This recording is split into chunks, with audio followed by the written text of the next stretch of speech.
Hello, good day everyone, and welcome back to my vlog. And as promised, I will keep you updated on the latest thing that is happening around my miserable existence here on this ship.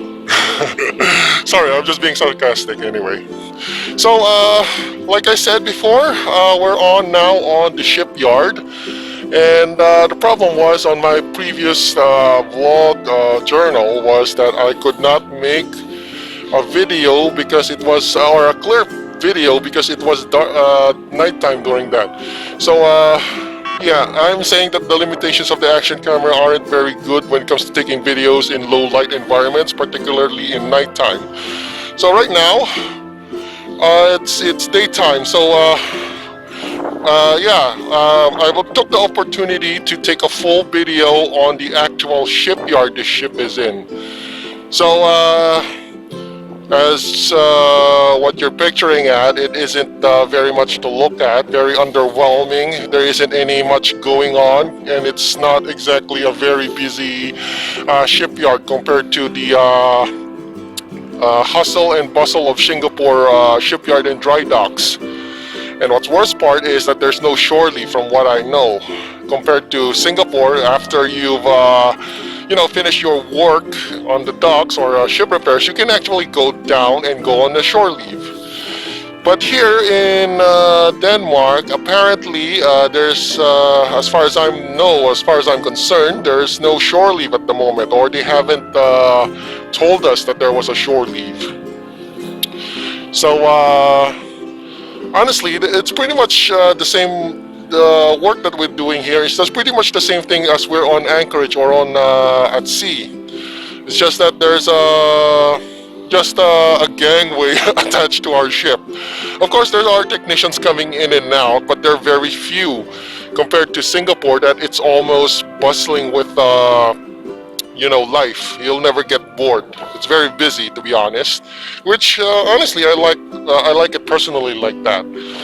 But here in Scandinavia, Denmark, apparently shipyards are quite peaceful. Of course, there are several technician vans there, from what I'm pointing at here. So there's only 3 of them.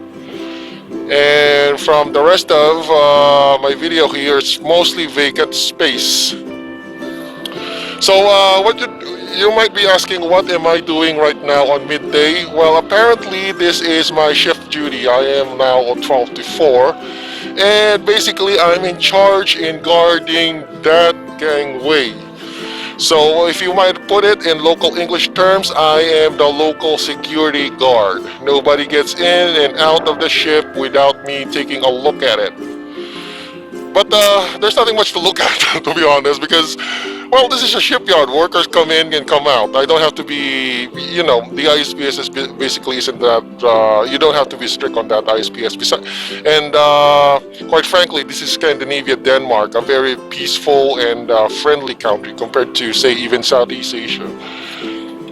So, yeah, I guess I should be now going back to my, I don't know, maybe my, I guess my watchman's cabin. So I'll just take a quick dive there. Well, anyway, we're already gas free, so nobody's watching. So, by the way, this is our manifold. I've already introduced it yesterday night, but apparently it's too dark, so you can't really see that. So I'm just go now hide on the watchman's cabin so I could take a video on what's going on. Oh yeah, one more thing. Yesterday I did not notice that the gangway fell off. Apparently it fell off because there was a gap on the mooring lines. That's why I adjusted the mooring lines yesterday or during nighttime on my blog because of that incident. But I did not know that the gangway fell off because from my understanding, the gangway was removed and did not fell off the ship.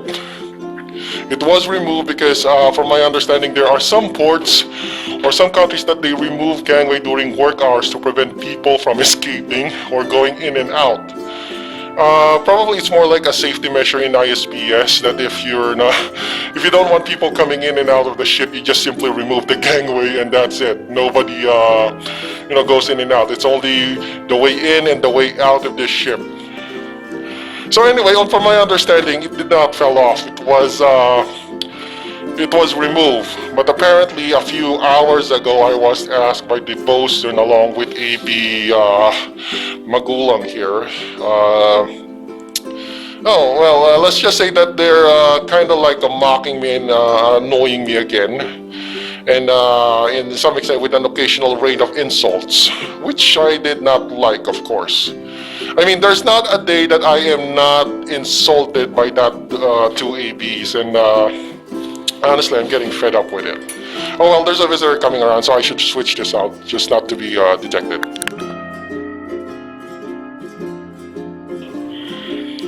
Okay, that was quick. Just some technician that went down on the gangway. I have to remove my action camera because I don't want to get seen.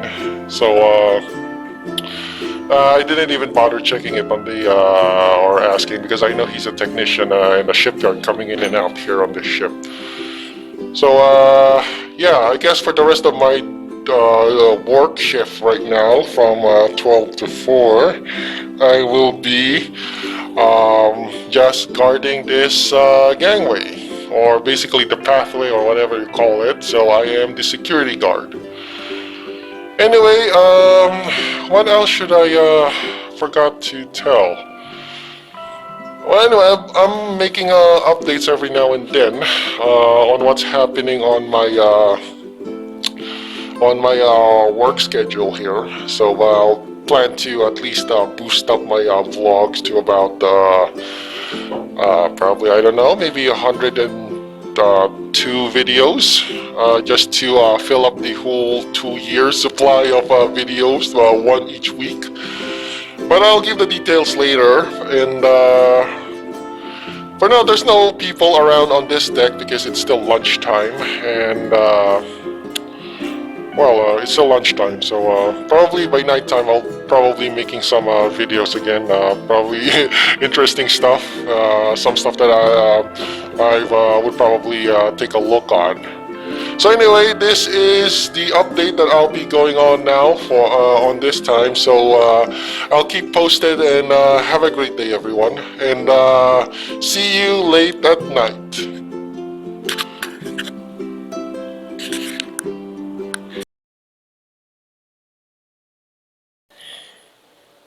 Hello, good day, and welcome back. So as I promised, I will keep this vlog updated on my nighttime duties. So right now, I am on the middle of my nighttime duties, which is midnight. And the good thing about having a midnight duty, or a night watch is what we call it, is that no one's around on the deck. And I can, I guess, freely take videos on what's going on around the workplace. So, like I said earlier, the wet docks, or the dry docks, whatever you call it, or the shipyard repair is a bit underwhelming. And here is the nighttime view of our,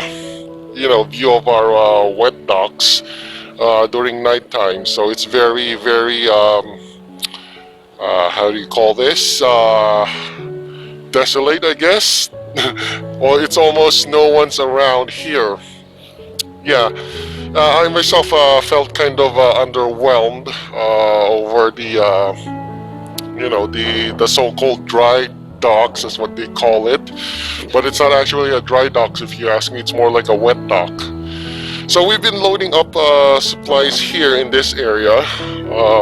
We just pull out. We use our provision crane on the starboard to heave up or bring in the supplies that is usually dumped on on our starboard side here by the dock worker. So we just haul it up using our provision crane here, and then we sort it out.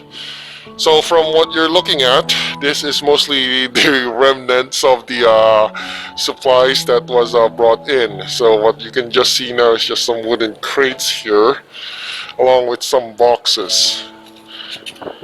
Well, it's just boxes, mostly empty trash. So anyway, my point here now is I'm going to show you around my workplace during nighttime, and I don't suppose anyone's going to, what do you call this in English? Try to question me because no one's working anyway. If there's anybody working right now in midnight and early morning, it's probably the officer on watch, which is at the bridge. So I'm not sure if he's using the CCTV camera, but mostly he's busy doing other stuff. Probably paperwork or something. So anyway, at the moment I am going to make some rounds on the deck, and just to show you around what's going on.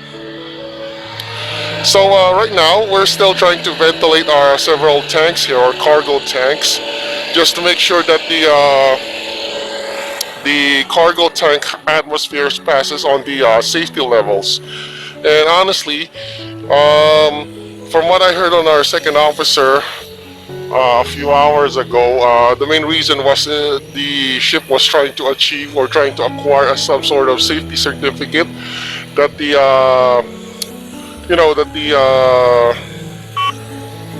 what do you call this? That the gas tanks or the cargo holds of this ship is passable on the safety limit. Some sort of certificate that they issued. I didn't really ask for the details anyway.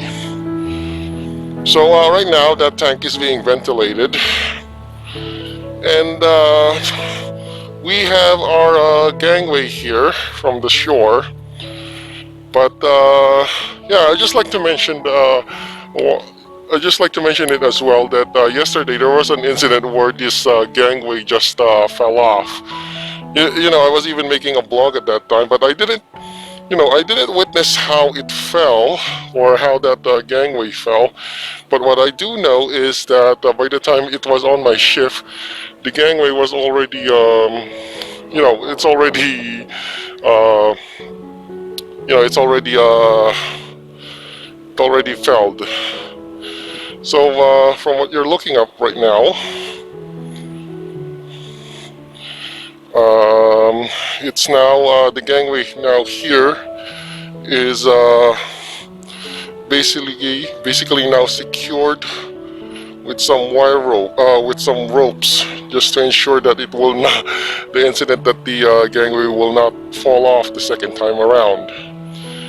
So I think this is pretty much secure, so I guess it won't fall off anytime soon. And still, our gangway, this ship's starboard gangway still needs to be repaired. So from what you're looking at, on closed up, it's still badly damaged. So yeah, see? So even the handles are also broken. And we even have some sort of slings here just to support it so it won't fall off from the deck. So aside from that, there's nothing much going on. Like I said, the dry docks or the wet docks, whatever you call it, was pretty underwhelming. So here's our manifold area, which is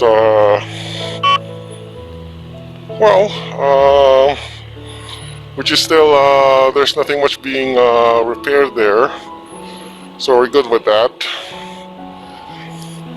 Oh, and for everybody's information, usually tanker ships have their own compartments for their SOPEP. SOPEP means Ship Oil Pollution Emergency Plan. Basically equipment that will be used in case the ship has some sort of oil spill. Now for chemical tankers, it's supposed to be called SMPP. But here, since we're technically an oil tanker and not a chemical tanker, it's called SOPEP. So here is the list of what's inside our SOPEP locker or SOPEP compartment of this ship.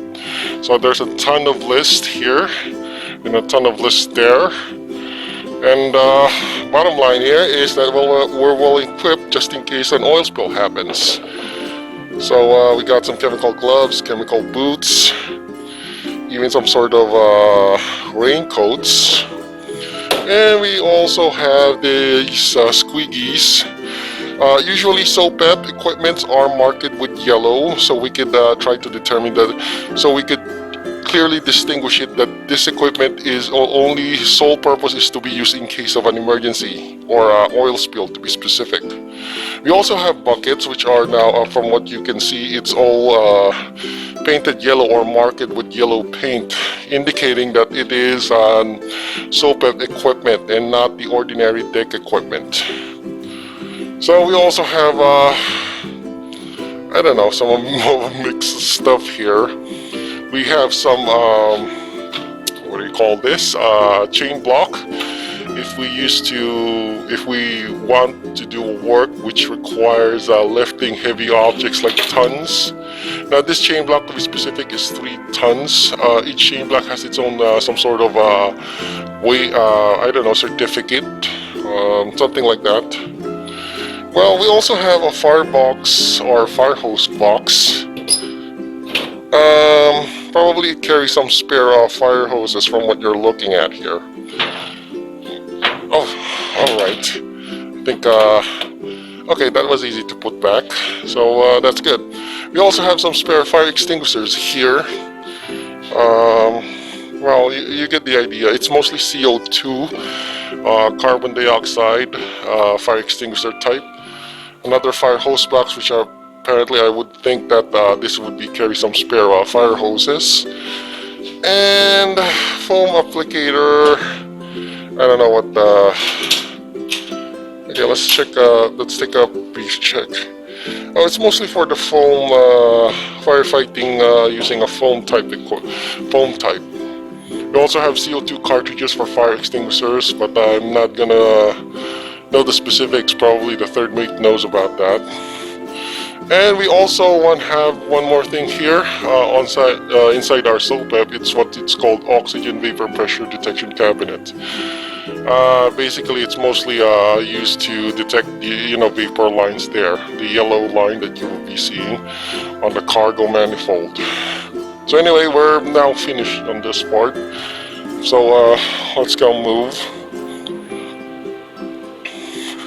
Oh yeah, one more thing that is one more thing that is kind of a special compartment for all shuttle tankers, or at least for this shuttle tanker, is the HPR trunk, which means hydroacoustic position reference type of compartment. Basically, this is very a deep type of compartment. It all goes all the way down the same depth as a pump room. But I'm not gonna go inside because this is an enclosed space and it's not ventilated at the moment. Before you enter that, you have to put on and turn on the fan here, which is, you have to, from what you're seeing, you have to press on the start button to ventilate it. So, yeah. So we're now going to move on to our deck area. So from what it looks like, it seems that they already used up the pneumatic fan blower here.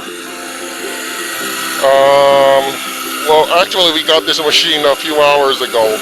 I was the one assisting second officer in more like unboxing this equipment. So this one, compared to the other yellow one that we saw previously a few moments ago, this one is powered by air, not powered by water. So you can see this is the connector tube, which is basically hooked up on the air outlet. So you can see here it's an air outlet. So I think if I recall correct, we have 2 of these that were unboxed. So okay, so let's proceed.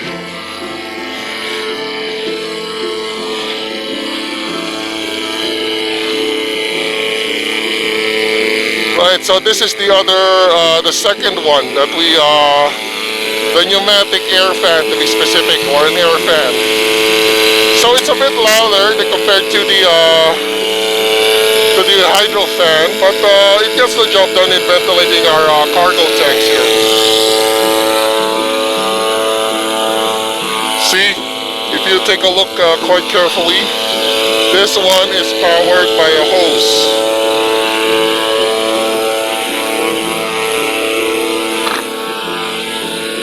See, it's powered by on the air outlet.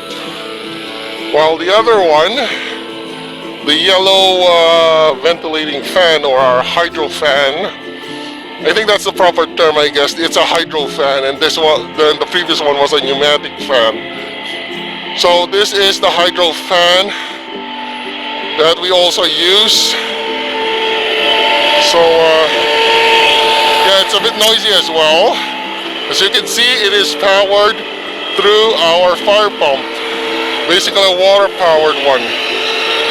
And the outlet is the green pipe over here, which, if you take a look, spews out seawater. I'm not sure if this is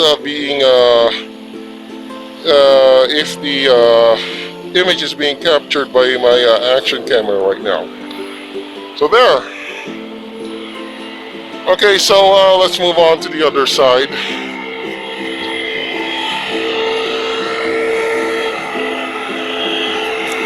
Oh yeah, we also have what do you call this? A life wrap on each side. Some ships only have one life wrap on the forward area of their ship, but on this ship in particular, it has two life wraps.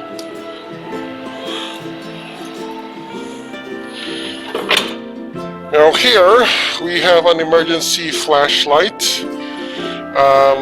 In case the lights went out, you can use this.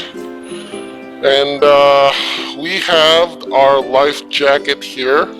Basically, it's a life-saving survival equipment located on our forward area of our ship. So if you take a look at it, you can see 1, 2, 3, 4, 5, and 6 pieces of life jacket, 2 or 3 immersion suits probably, or maybe, I think 6 immersion suits. Okay, so 6 life jackets and 6 immersion suits. Okay, of course this is just only for emergency purposes, life-saving, it's a life-saving equipment, but not all the time. This is used because it's only used during emergencies, not on normal operations or normal work. So by the way, this is our bosun store, where we store also all of our deck equipment. We got all sorts of equipment here that is stored up. Scupper plugs, basically it's used, well, these ones are broken scupper plugs, to be honest. This one is used as a form of plug in case of an oil spill, or actually even in normal occasions, just to ensure that no liquid escapes on the deck. But we usually use this one during, if it's already cargo operations. So we also have, I don't know, several junk stuff here, mostly wires. This is also used for the cover of our mooring wires, but right now it's being removed, so we don't use it. We got some spare tiger ropes, because it's, I don't know why they call it tiger rope, probably because of the pattern. Probably it looks like a pattern of a Bengal tiger. Some iron wires. Of course, we have a spare pilot ladder here. It's also located in the bosun store. I haven't checked what's inside here because it's fully, fully strapped in with, what do you call this, with a quick release strap. We also have an extra door, believe it or not, and some other stuff.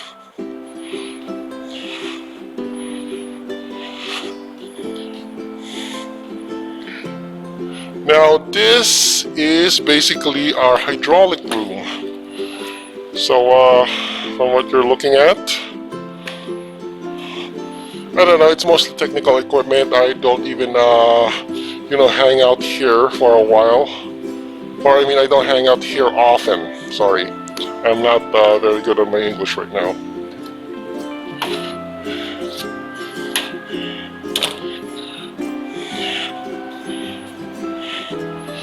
And here is our bow thruster room, which I've already entered several times and even videoed it on my vlog several times again. We also have extra fire hose in case of fire, and loose ropes that we use for mooring. And what else?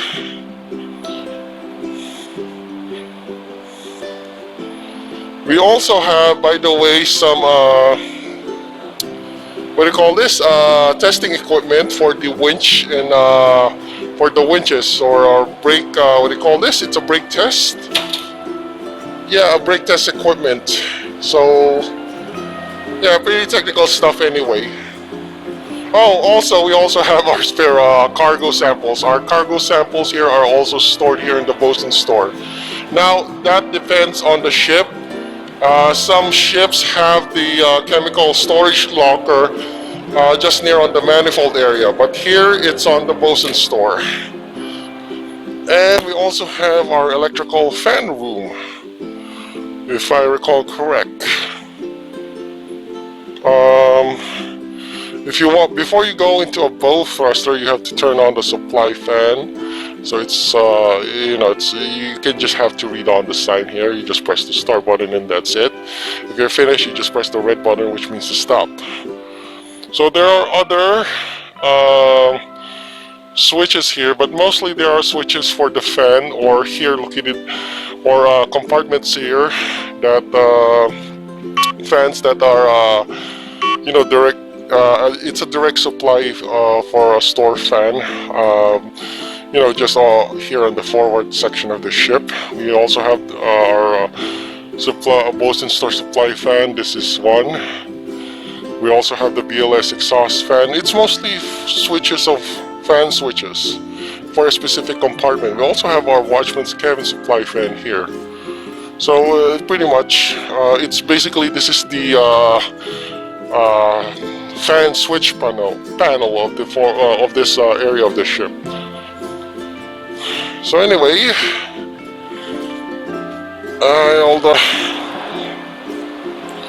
I think I'll be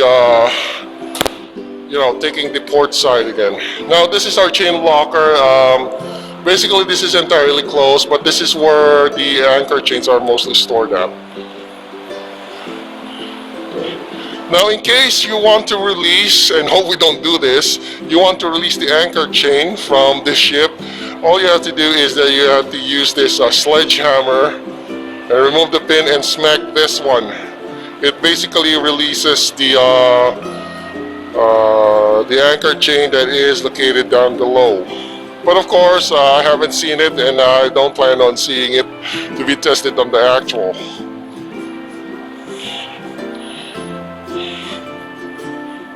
So anyway, I'm just going on for a leisure trip. There's nothing really much to do on the deck. So I might as well make a video. Oh, we also have a fire alarm. So it's the typical fire alarm that you see on the, like on land base. You just break the seal and it triggers the fire alarm. Okay, there we go.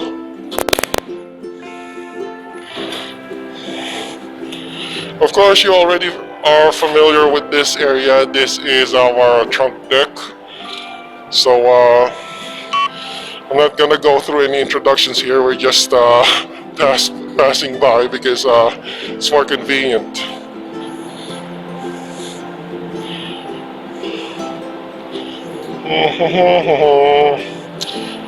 Okay, we're just gonna go here on this side because this is the port side of the ship.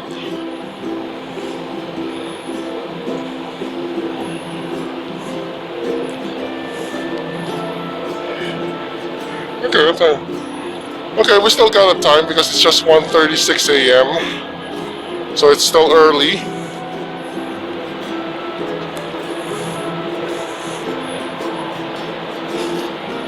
Well, we also have an antifreeze drum glycol, but it's not winter time, it's summertime actually.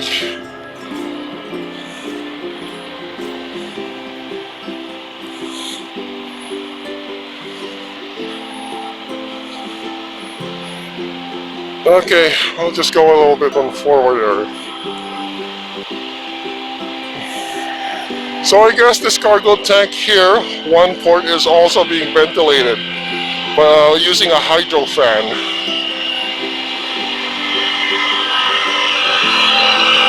So, oh yeah, this one's good because you can see clearly the outlet of this one, that it's spilling out seawater. You can see on the yellow line there, it's connected to our fire pump. Goes all the way up here, all the way up there, and this one. Nice and clear, up close.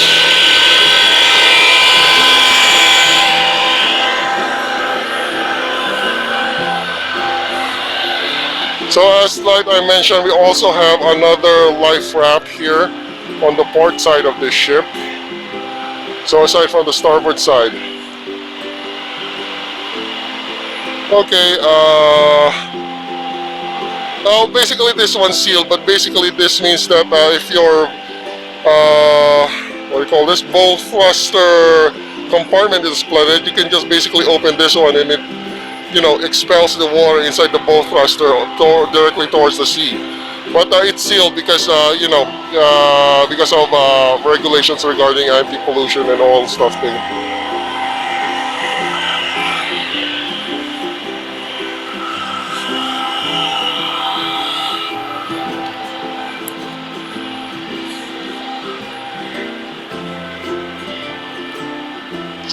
Okay, so we got a pretty good view of our deck right now.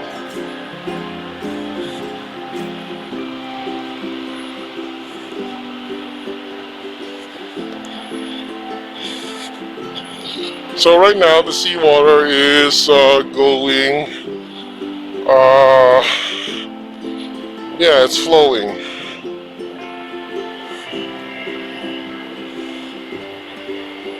So remember what I mentioned a few minutes ago? This is the function of our scupper plug. This little rubbery plug here. So that is our, the exit hole for, as a drain. So you just directly plug it there. And that's it. That's the main purpose of the scupper plug. So we have also another hydro fan here ventilating the tanks. And it's not very efficient because you can see that it's spewing out water. It has a leak. So anyway, machineries aren't exactly 100% functional. Every now and then one machinery breaks down. So probably just needs some tightening. And what else?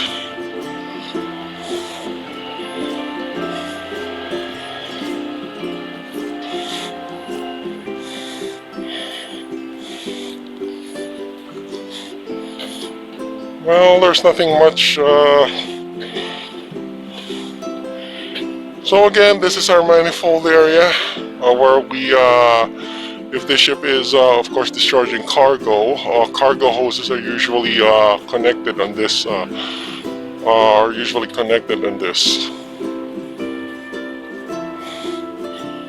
So yeah, this is usually a common structure for all tankers. Even the gas tankers have this type of structure, manifold area. Now, these two large cylindrical structures here that you're looking at, this one to be specific, and this one, it's basically called the KVOC. Now, what is KVOC? Well, it simply translates, if you're working on a crude oil tanker, it simply means that this is our draft valve or draft line. But here in the shuttle tanker, it's not called draft line, it's called KVOC. So there's also clear instructions on the plate here, instructions for valve operations. But mostly, since we're we don't carry any cargo and we're gas free, and well, technically at the shipyard, it's usually closed. So there. So our pilot ladder here is, our pilot gangway is, well, it's currently deployed. So yeah, if we're expecting any guests from the seaside, or a pilot, or probably any other technician from the seaside, it won't be a problem because our pilot gangway and our pilot ladder is now arranged.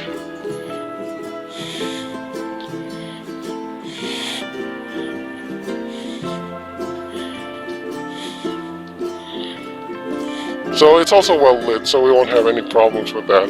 Oh, by the way, the yellow thing that you're seeing, the one that's dangling here, this one's basically an arrestor. You know, you put it on your safety harness, this one, that yellow thing, or that circular thing. You put it on your safety harness, so in case that you fell off, well, it's more like a safety, you know, an arrestor. Well, you get the idea. You won't fall off, or at least there's a line connecting to you from the deck, or something like that. Now, this is our pilot ladder winch, which, of course, from what you're looking, this is where we store our pilot ladder. So just like any other winch, it rolls back the pilot ladder and stores it here. So it's basically, how does it move? So it moves sideways here. You can see the threads. This is the thread of the pilot ladder. I mean pilot ladder winch. So if it's not being used, we just basically this machinery just folds back all the way up here, and you know, as usual, storage position. So anyway, that's how we arrange our, you know, our pilot gangway accommodation stuff. Sorry, sorry, I'm not very good at my English right now. I'll probably have to work it out and practice a little bit. Okay, there we go.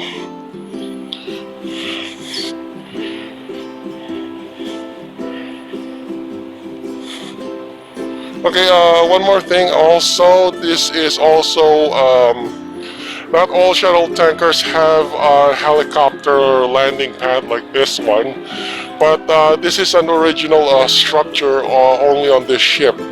So we got the helicopter deck store and the helicopter waiting area. So before any passenger who boards a helicopter, it's from the name itself, it's pretty much self-explanatory and straightforward. It means it's our waiting area before you board the helicopter. So what's inside our helicopter deck store? I think I've already featured it on some of my blogs or my previous blogs, but I'm sorry, the lightning right now isn't working. It's flickering right now. But just to summarize, here is the equipment that we use for our helicopter operations. Now, in other ships, the oil tanker and VLCC, it's basically less comprehensive than this one. So from what you're looking at, we got all sorts of pliers here. We have a metal saw, or a saw used for cutting metals. Some chipping hammers, some bolt cutters, fire axe, stuff like that. And also some extra spare hoses. And also we have a full set of fireman's outfit here in this area.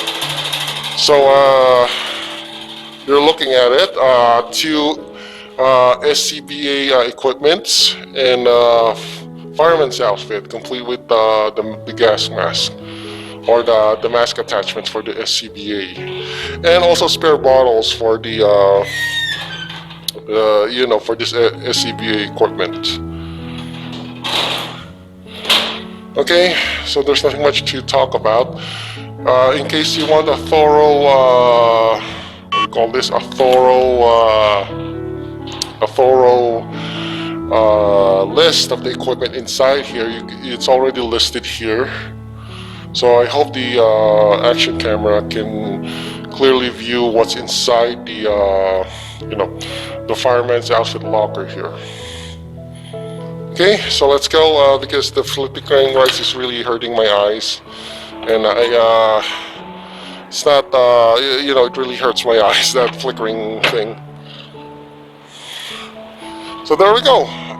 We're now back here on the accommodation area. Oh, one more thing that I'll just like to emphasize here. This structure that you're looking at here is basically the overfill alarm. From the name itself, pretty straightforward again. It usually is responsible for detecting if your cargo tank is already on the verge of overfilling, or yeah, from the name. Now, if you want to test it, because we usually test this before loading operations, you could just have to pull off this little, this little pin here. Okay, well, not exactly pull off, you have to twist it to release it. Inside of it, I'm going to trigger the alarm here, because I'll be, okay, alright, okay, so I guess this one's well secured from the looks of it. I have to twist it several times just to loosen it up. So this is the main trigger pin of the overfill alarm. You don't want to pull this one because it will trigger, I am serious, it will trigger an alarm that will be heard all across the deck area. So I'm just going to put it on a clear image. This is the triggering pin. If you want to test it, you just pull it out. But we're not going to pull this one out because I don't want to wake up a lot of people. So that's it.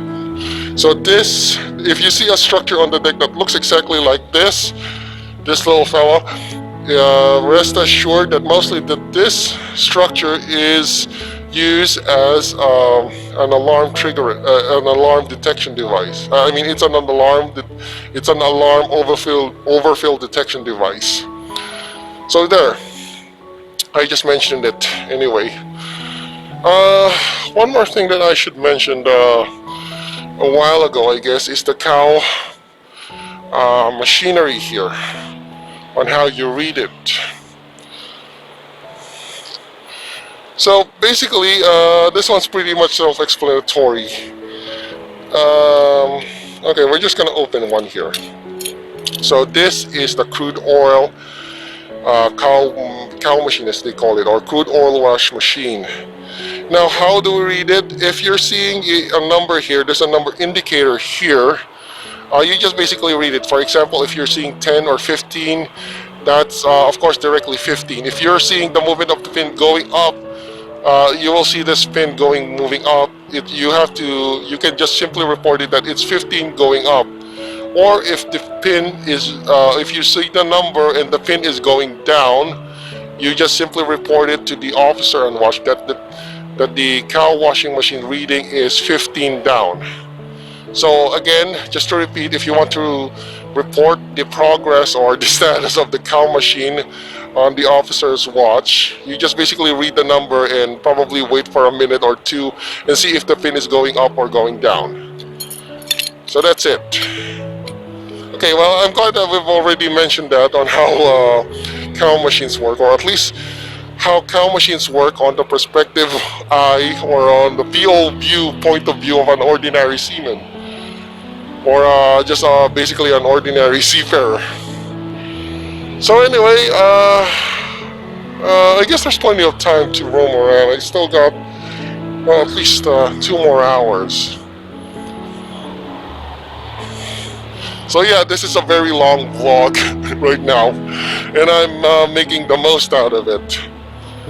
Because during normal operations, it's not advisable that I roam around the deck with an action camera compared to right now.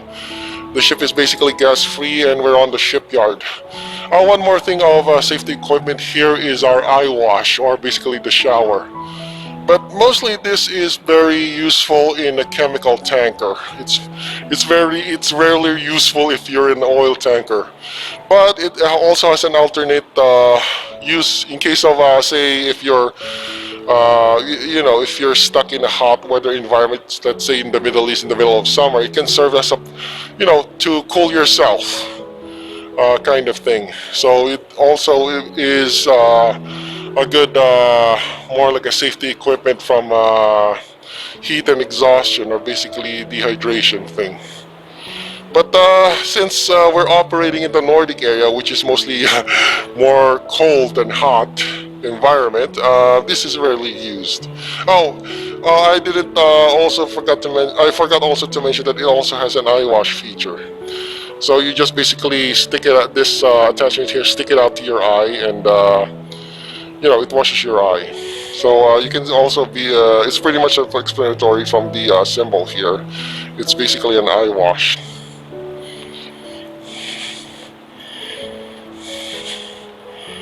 Okay, I'm just going a little bit up here. Hopefully no one's around during midnight.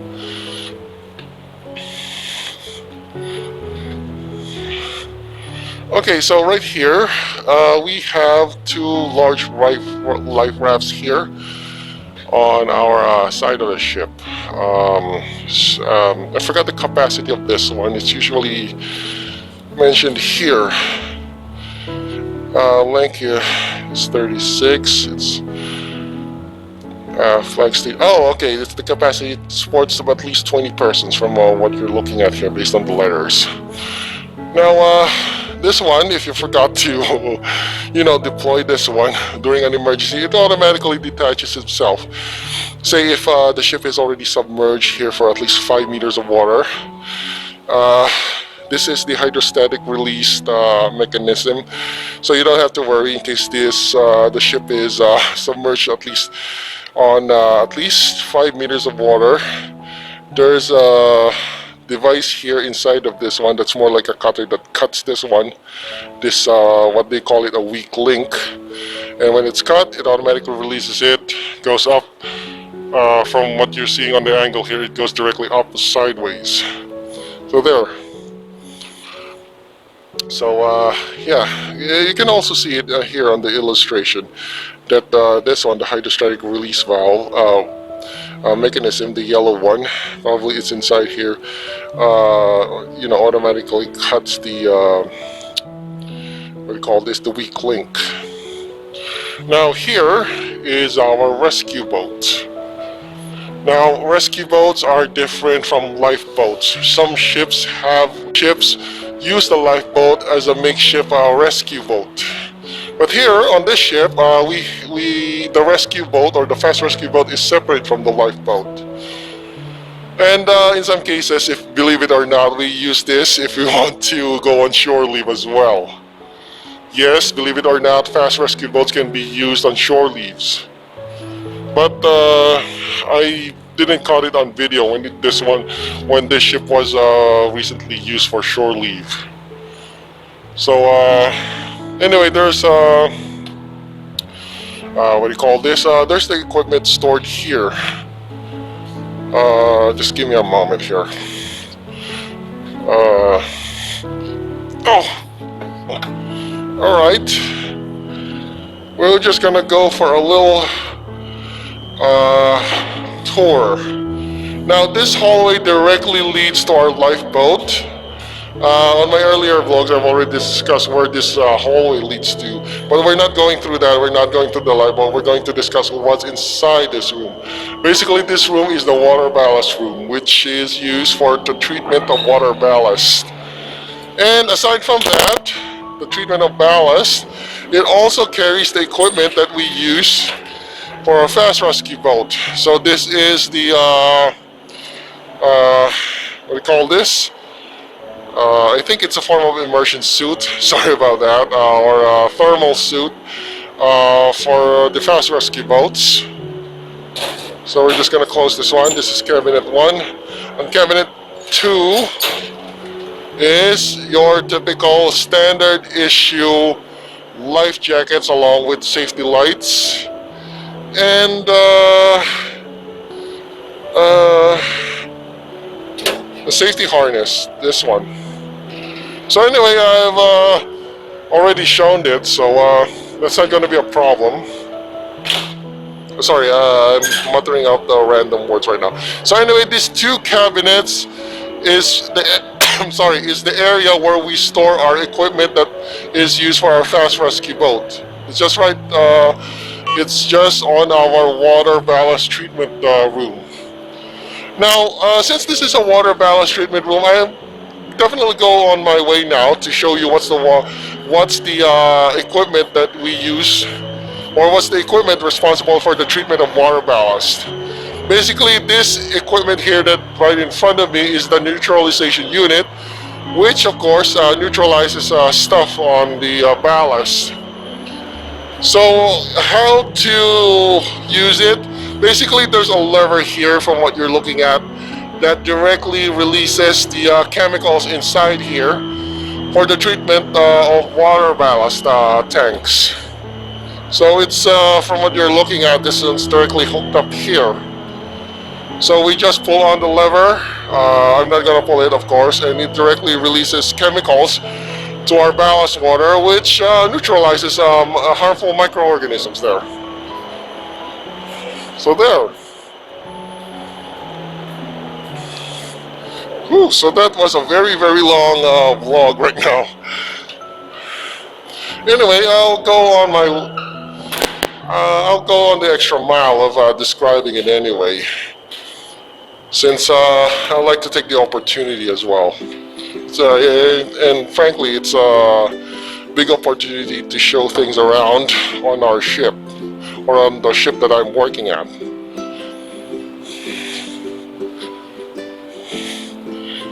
Okay, so I'm just gonna go down here on the stairway. And this is our fire plan. Basically, this is basically contains some papers from the word itself, fire plans, in case there's a fire. Firefighters would probably more like think of it as an intel pipe for firefighters. Oh, another fire hose box. Oh yeah, this is important. This is the international shore connection and other safety equipment.